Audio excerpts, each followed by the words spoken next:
Hi everybody, my name is Angie. Welcome to my channel. So today I'm going to be modifying my pattern for the Brandy Crossbody Bag and adding a little embroidery design to it. So just, everything else about the bag is going to be the same, but I show you how I go ahead and add a design to the front of it, centering it, making sure it looks nice and it has good placement on there. So that is what I'm working on today. And I am using my Brother sewing machine today. It's a sewing machine, embroidery machine combo. It only has a 4x4 hoop, so I kind of dislike that part, but it's, big enough at least that it gets me a cute little design like this. So that is what I'm working on today, and I will go ahead and show you how I get that all set up. So let's go ahead and get into it. All right, so I have my design loaded onto my USB. So I'm gonna go ahead and insert that into the USB port and then turn my machine on.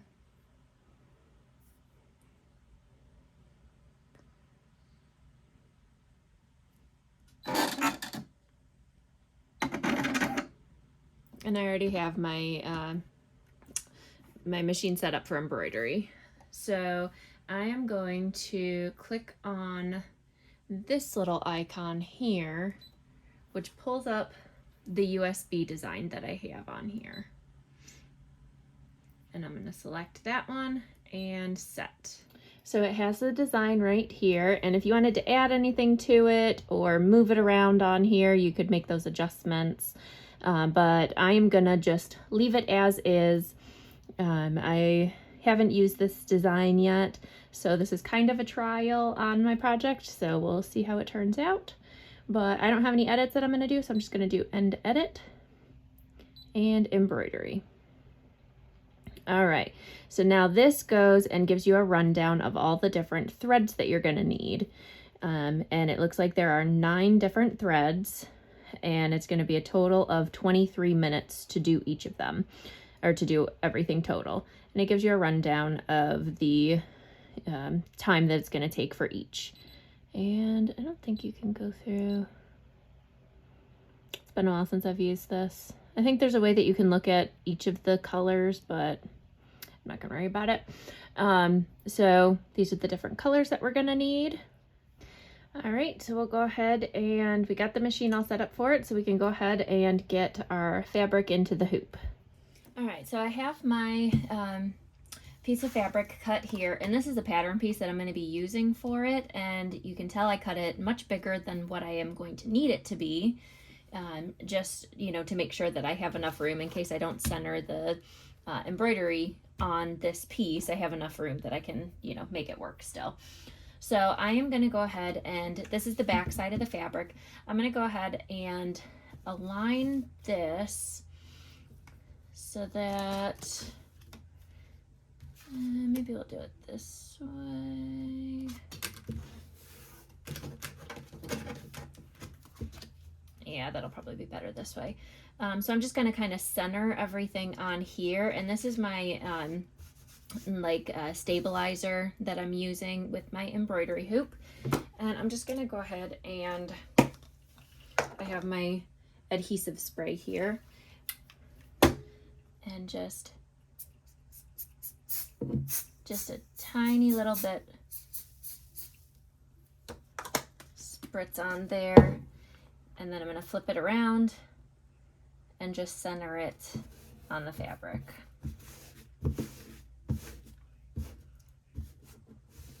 And it's kind of lifting over here, but that's okay, because now I'm going to go ahead and just put it in the hoop. It needs to go that way, because I want the backing on the back, and then they're going to embroider on this side. Yeah.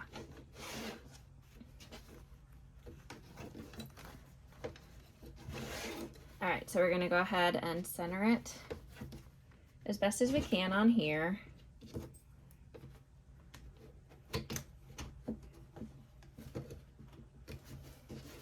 And it seems pretty centered to me, and enough space that I can cut it if I need to, So that should be fine. And it's kind of sticking out here, but that's fine. This design is not going to go all the way to the edge here, so it's fine as is. And then I'm just going to tighten up the side here. All right, there we go. Hopefully this works out okay. All right, now one thing that I haven't done yet is add my presser foot that I need to on here. It's the open foot or darning foot, free motion quilting foot, called a bunch of different things. Let's see if I remember how to do this. Just like that.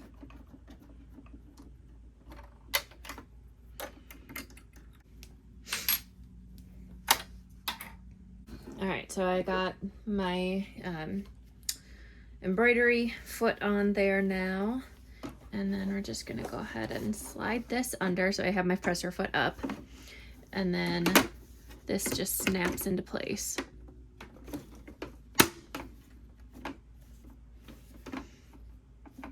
Okay, and then I need to grab my thread.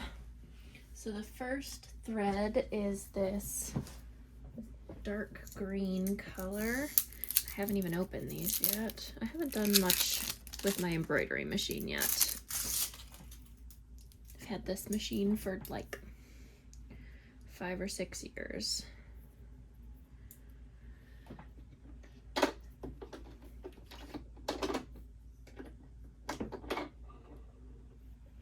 And you're gonna thread it just like you normally do.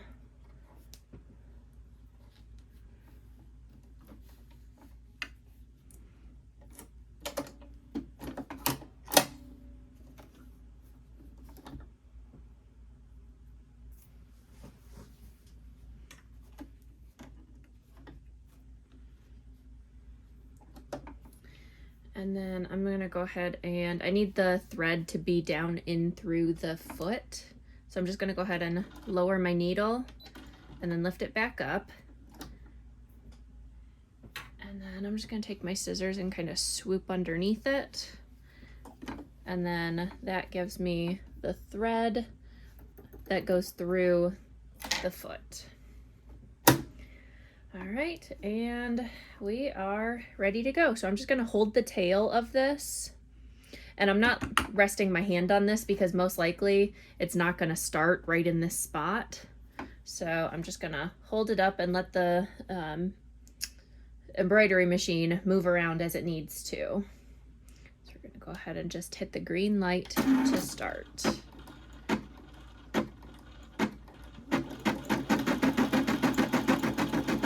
Let go of the tail and just let it go.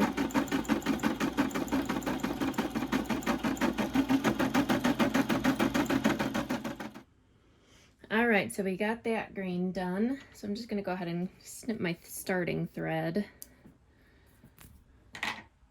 And then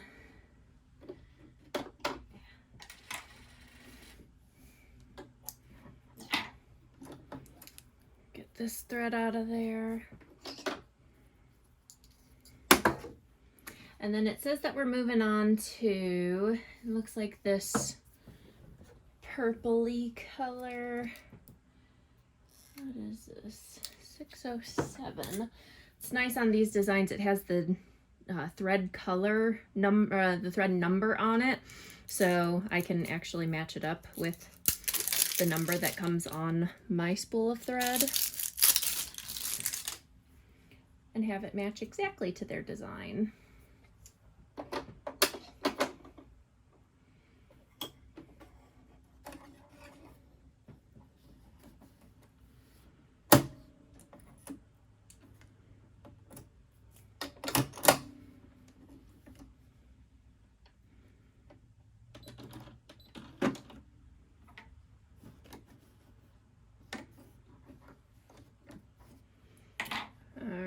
I am ready for the next color now, so now I'm going to go ahead and hit go.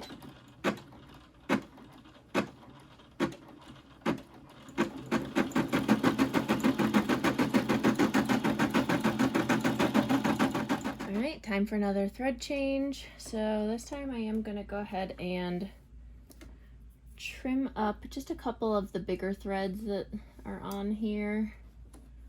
My machine doesn't cut the jump threads, so I just have to go in and do that myself.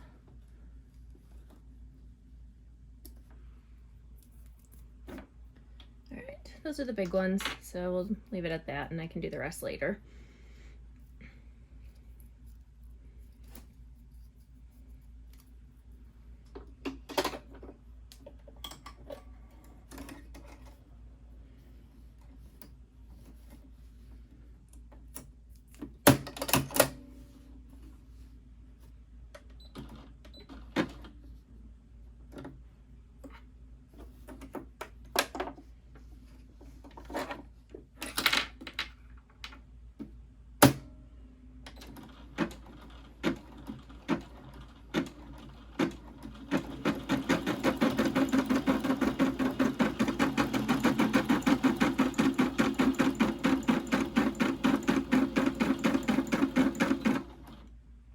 So this time I'm gonna pause it because it looks like my my starting thread might get in the way of another section that it's about to do. So you just hit the button to pause it. You can trim your threads and then hit the start button again and it'll start going back from where it was.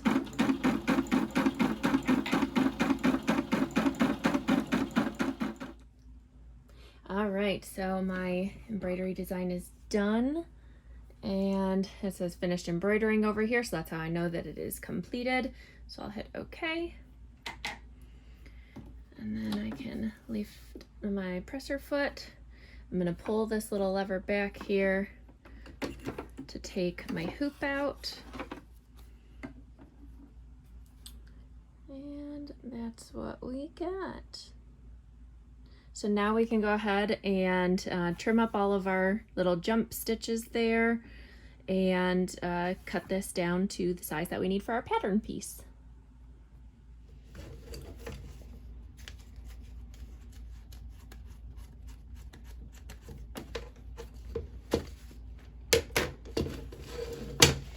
And we see the design stayed well within the stabilizer that I was using. So now I just need to trim my threads. All right, so there we go. So now we can go ahead and you can try and tear. I'm just gonna go ahead and very carefully cut around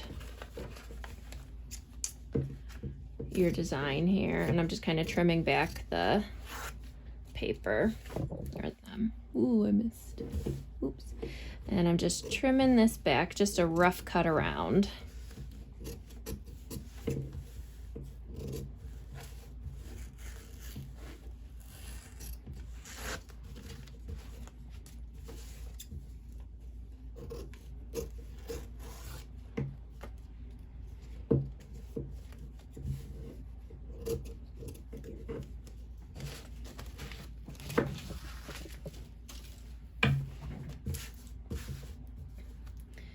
All right, and then I'm gonna go ahead and give this a press now because I don't know if you can see it on camera, but there is a little bit of a ring from where the hoop was. So just kind of press that and it should make that go away. All right, so now I just need to go ahead and cut this out. And I'm sure there's a precise way of doing this, you know, folding it in half and you know, finding the center and all of that. But what I am gonna go ahead and do, I have like my little pattern piece and I drew a line down the center of it so that I can, you know, kind of helps me visualize a little bit better. And because I'm using a clear piece, I can, you know, easily see through it and make sure that it is all lining up.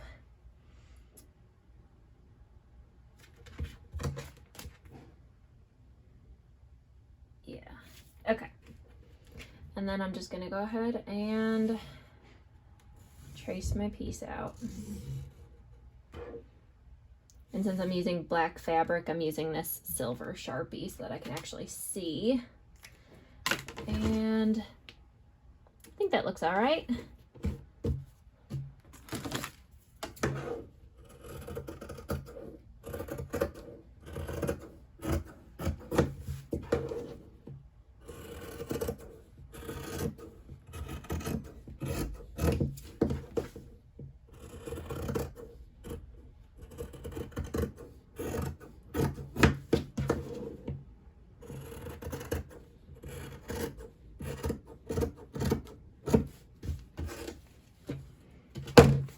All right, so that is going to be the front of my bag now. So now I can go ahead and just interface it and get started on the rest of the bag. So I went ahead and interfaced the all of the pieces, but I just used P44F for all of these because I'm using canvas, which is a little bit thicker, and thicker fabric for the exterior makes the pockets just that much tighter and harder to use.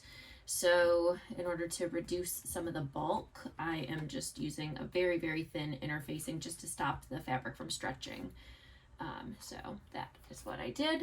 And I just have all of those pieces interfaced. And now we can just go ahead and assemble it like we normally would. So if you want a full tutorial for this, I will link the video down below of how to sew this bag together. But otherwise, we can just kind of, I'm just going to kind of time lapse a little bit through it on how I put this together.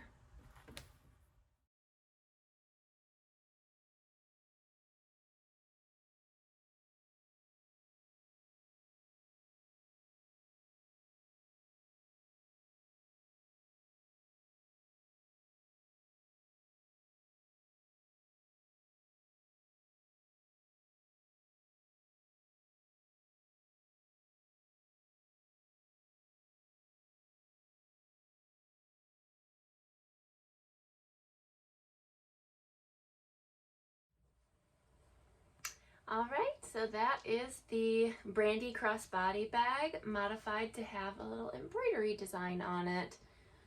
So super cute. This was you know, 4x4 hoop, so it fit. The design was basically 4x4, just slightly smaller than that, so it fit perfectly on here. And you know, that is how I go ahead and do that. And I mean, you could easily put something here, another design up on the top, something on the back panel here. I mean, you could kind of go crazy with that. So there's a lot of space to do that on this bag. For such a small little bag, it's got a lot of possibilities. So there we go.